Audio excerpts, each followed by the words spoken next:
Olá, professoras e professores. É uma alegria recebê-los no podcast Educação Inclusiva, Equidade e Direitos Humanos, uma produção da Superintendência de Educação à Distância da Universidade Federal da Bahia, em parceria com a Secretaria de Educação do Estado da Bahia. Este episódio integra a trilha formativa Educação e Direitos Humanos na Escola.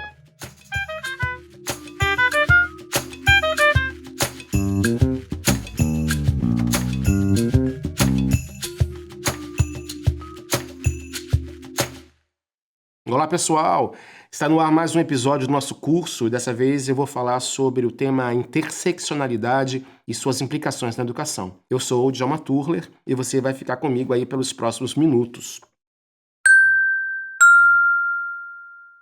Hoje a nossa conversa é sobre esse tema fundamental para compreender os desafios sociais e educacionais do nosso tempo. A interseccionalidade e seu papel como ferramenta analítica e prática pedagógica. A gente vai caminhar desde a origem e o desenvolvimento do conceito, passando pelas críticas contemporâneas, até chegar aos desafios de educar na diferença. Fica comigo até o final, porque o papo de hoje promete trazer reflexões que atravessam teoria, política e prática educativa.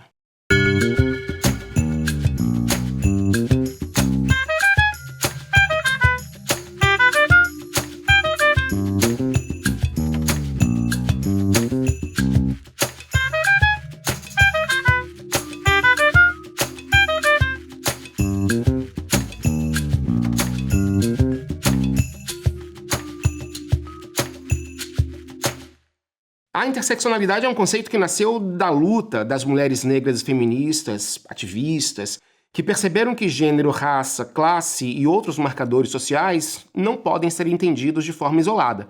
E esse conceito se espalhou, transformou a pesquisa acadêmica e também tem muito a dizer sobre a educação. Afinal, como é que a escola pode lidar com a diferença de forma que não seja apenas celebratória, mas que de fato produza inclusão e justiça social? É isso que vamos discutir ao longo desse episódio. Apesar de ter ganhado mais visibilidade recentemente, todo mundo que está me ouvindo já deve ter ouvido essa expressão, né? A interseccionalidade. Ela não surgiu do nada, ela é fruto de lutas sociais feministas ao longo da história. O marco clássico é o estudo da jurista Kimberlé Crenshaw, em 1989, quando mulheres negras processaram a empresa General Motors. O tribunal considerava apenas a discriminação de gênero ou apenas a de raça, e nunca as duas ao mesmo tempo. Crenshaw então mostrou que a experiência dessas mulheres não cabia em categorias isoladas. A partir daí, o termo interseccionalidade começou a ser usado para revelar essas sobreposições de desigualdades. Mas a ideia de olhar para opressões de forma combinada é bem mais antiga. Lá em 1851, uma ativista abolicionista, que foi a Sojourner Truth, perguntava: "E não sou eu uma mulher?"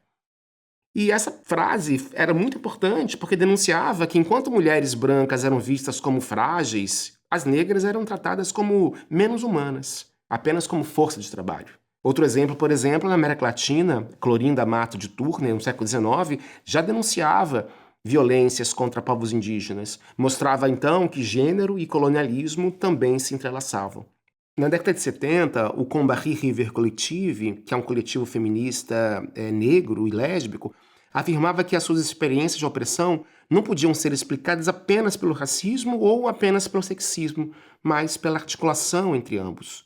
A socióloga Patricia Hill Collins, que vocês devem ter ouvido falar, trouxe uma contribuição fundamental ao falar da matriz de dominação.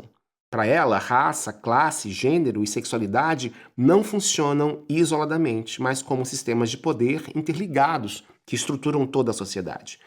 Patricia Hill Collins também destacou que mulheres negras desenvolveram saberes próprios que oferecem novas formas de pensar e sentir.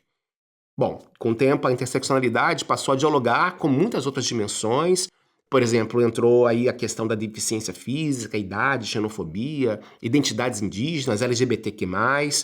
Segundo Collins, essa ferramenta analítica ajuda a compreender as múltiplas desigualdades que estruturam o nosso mundo contemporâneo. O conceito também recebeu críticas, é claro. Algumas alertam que a interseccionalidade pode ser reduzida a uma lista de categorias e perder o seu caráter político transformador. Outras, como Oki e Curiel, questionam o uso da interseccionalidade como um dispositivo neoliberal, que apenas administra a diferença sem realmente questionar a estrutura de poder. Essas críticas todas são importantes porque nos lembram que a interseccionalidade só faz sentido se mantiver o seu compromisso político de transformação social. Em resumo, a interseccionalidade é mais que uma teoria. É uma prática crítica que nos ajuda a compreender desigualdades articuladas e também uma ferramenta de resistência para construir sociedades mais justas, mais democráticas. Para encerrar, deixo uma provocação para a gente pensar. De que forma você percebe situações em que diferentes desigualdades se cruzam aí no seu cotidiano? Que exemplos você consegue identificar na sua comunidade, no seu bairro, na sua escola, no seu ambiente de trabalho?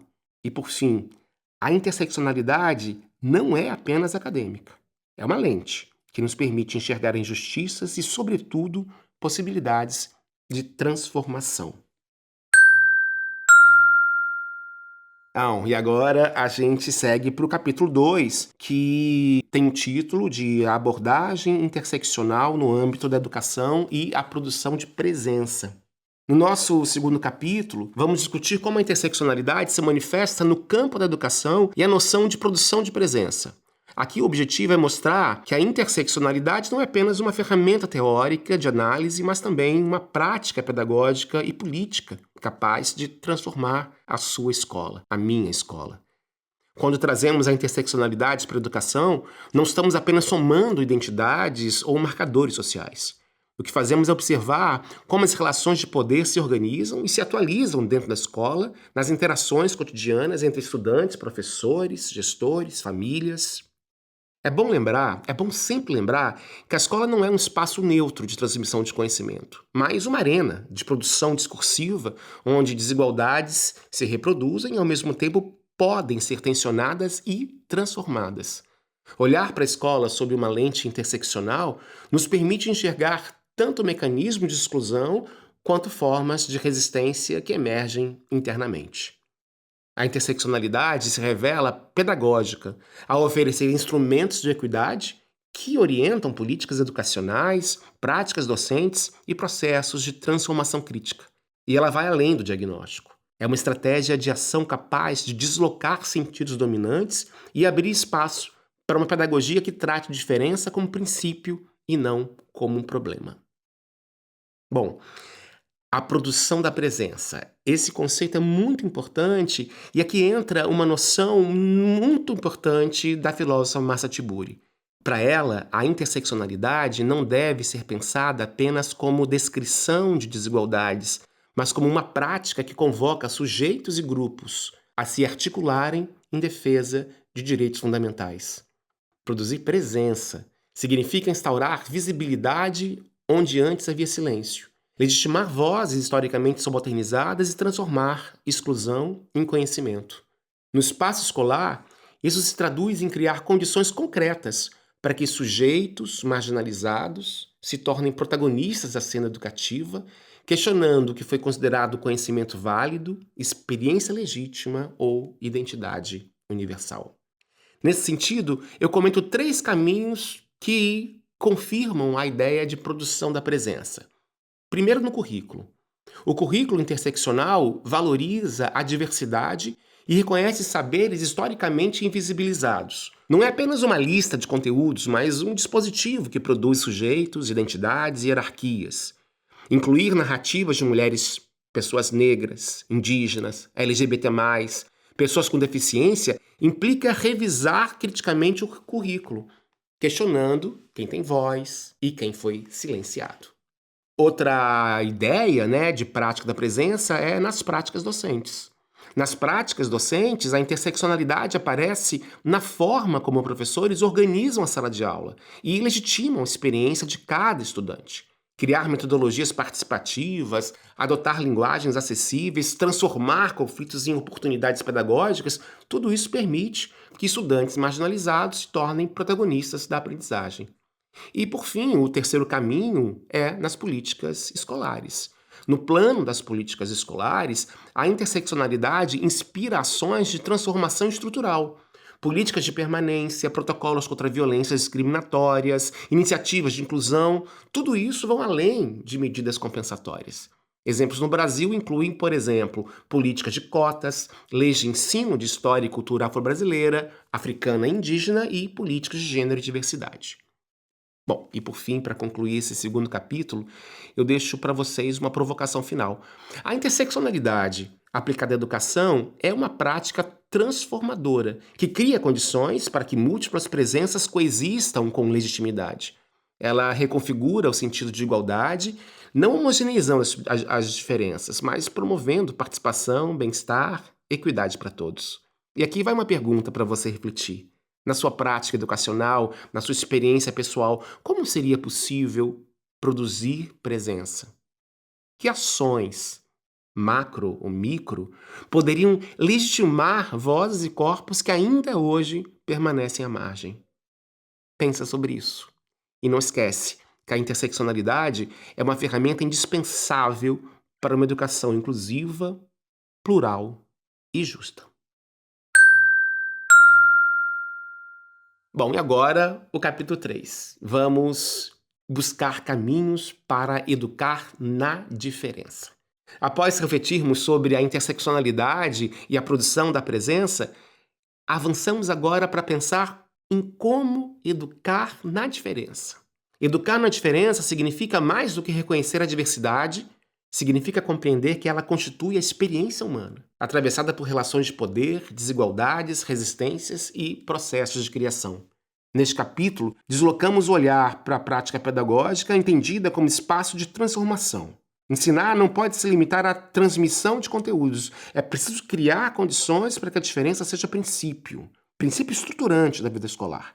Isso exige ir além da celebração pontual de identidades, assumindo a diferença como fundamento ético-político. A reflexão do professor Antônio Flávio Perucci, no livro Ciladas da Diferença, contribui para esse debate ao mostrar que a diferença não é apenas um fato, mas um direito. O direito à diferença cultural, social e política. Essa concepção não deve essencializar identidades, mas garantir que dignidade e igualdade só se realizem quando a pluralidade de pertenças for legitimada institucionalmente. Nesse ponto, a interseccionalidade é ferramenta essencial, pois evidencia que desigualdades não atuam isoladamente, mas em rede. E isso torna necessário que políticas e currículos considerem as intersecções entre gênero, raça, classe, sexualidade, deficiência e outros marcadores sociais. Na escola, isso se concretiza como praxis pedagógica inclusiva. Práticas que legitimam vozes historicamente silenciadas, transformando o direito à diferença em presença ativa. A escola se configura como espaço de disputa, pode reproduzir exclusões ou se abrir para novas formas de convivência democrática. E mais do que um manual de procedimentos, trata-se de propor pistas críticas que ajudem educadores e estudantes a cultivar pedagogias comprometidas com a justiça social. Alguns exemplos práticos ilustram essa perspectiva. O reconhecimento das religiões de matriz africana como saber legítimo, o ensino bilíngue em comunidades indígenas assegurando continuidade das línguas originárias, a criação de protocolos contra o racismo, o sexismo, a LGBTfobia, garantindo então proteção e afirmação. E também o investimento em acessibilidade, que assegura a participação plena de pessoas com deficiência. Essas ações não apenas incluem a diferença, mas reorganizam a própria ideia de educação, fundamentando-a na legitimidade das múltiplas presenças. A interseccionalidade, nesse sentido, torna-se mais do que teoria. É prática transformadora, que permite compreender como diferentes identidades se cruzam para produzir desigualdades e vulnerabilidades. Aplicada à educação, possibilita criar estratégias institucionais mais eficazes para promover equidade, bem-estar e engajamento. E com isso contribui para uma escola que não apenas reflete a diversidade social, mas atua ativamente na construção de uma sociedade inclusiva e democrática. Educar na diferença, como vimos, não é apenas reconhecer a diversidade, mas transformá-la em princípio orientador da prática pedagógica. O direito à diferença, articulado à interseccionalidade, desafia a escola a se tornar espaço de reconhecimento, criação e justiça social. Mais do que incluir, trata-se de reconfigurar a própria noção de educação, para que ela se organize a partir da legitimidade das múltiplas presenças. Ao assumir a interseccionalidade como praxis pedagógica, abre-se possibilidades de construção de uma escola que não apenas reflete a pluralidade da sociedade, mas contribui ativamente para inventar formas mais democráticas e igualitárias de convivência social. Bom, a gente fica por aqui então. Até breve. Reflitam. Reflitam sobre como, em sua prática pedagógica ou na sua experiência pessoal, seria possível transformar a diferença em princípio estruturante da educação e também da convivência social. Até breve!